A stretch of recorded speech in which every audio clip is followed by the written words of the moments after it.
Building a fence is a process which requires a lot of physical labor and some head knowledge. Sometimes you might need to improvise the process of the construction due to variables such as running into trees, underground cables or wires, any kind of drainage that was unforeseen. Last summer I worked on an installation crew for a fence company called the Fence Experts.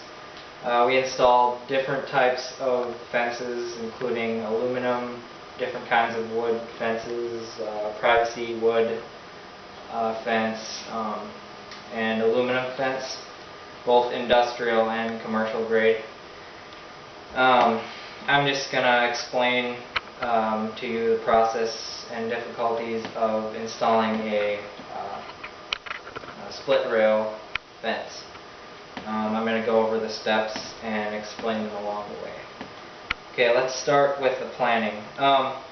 It's best, well, if you're doing this yourself, it would be good to have a plan of where you want the fence to go, obviously, and know exactly where you want it to go, and if there's anything in the way, like trees or bushes, to prepare the site for construction. And also the Fence Authority, which is actually one of the biggest competitors of the company that I worked with, says, quote, consult your township, county, and for local code requirements, and check with utility companies to locate underground pipes, lines, and cables. That is probably one of the most important preparation things to do for the construction, because actually while we were working one time, me and my foreman, he was digging with a hand digger, and he was digging along, and all of a sudden there was like a big, not necessarily an explosion, but a pop.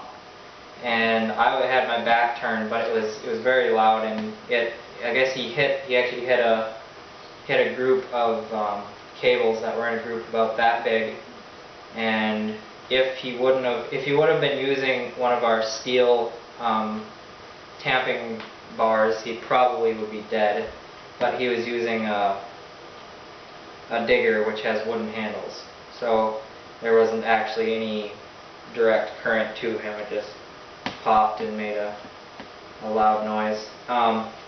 So that's very important. First, you should get some spray paint and mark wherever you want the fence to go. You wouldn't have to mark it in a straight line, but just go down a line of fence that you are envisioning and just mark every maybe 10 feet or so. Once you have that done, oh, actually you should also mark with the paint, you should mark where you want the gates too, if you're putting any gates in the line that you're going to build. After you put all the paint down, take a string line, and based on the paint markings, you're going to want to put stakes in at any corners or turns in the fence line. Then run a string between those stakes, so that when you're putting in holes, your fence line will be straight and not zigzaggy. Once you have the string up, you can measure the distance between the holes, which in the case of split rail would be either, depending on your rail size, it would be either 11 feet or 13 feet between the posts. So you would measure that distance and then mark with the paint where you're going to dig those holes, and then start digging them. And then you want to dig the holes about 32 to 33 to 34, anywhere in that range, depending on the grade of the hill, and then so you dig all those out, after the holes are dug, you can start setting the posts, and you're going to want to use a steel tamping bar for tamping the dirt around the post to firm it up.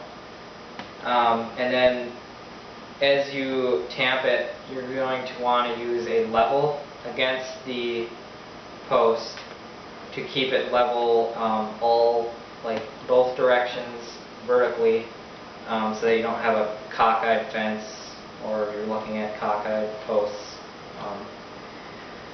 Now that the posts are set, you can start putting rails in.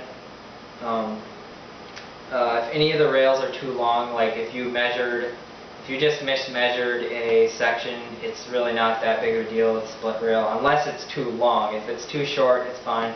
If it's too long, you're going to have to get longer rails, obviously, which you might not have accounted for. But and if it's too short, you can just take a chainsaw and cut the end off. It's very easy to adapt the rails to a shorter length. So yeah, and then to wrap it up, I would say if you have a thorough, thought-out plan beforehand, and you know where you're going, you do all the preparation, the process should go pretty smoothly, unless obviously you run into cables or plumbing or anything like that, then that's a whole different issue. But so I would plan your fence carefully and make sure that at least you have 1 or 2 helpers to install and do the whole process. And otherwise it would become very overwhelming. But and a fence actually like this would be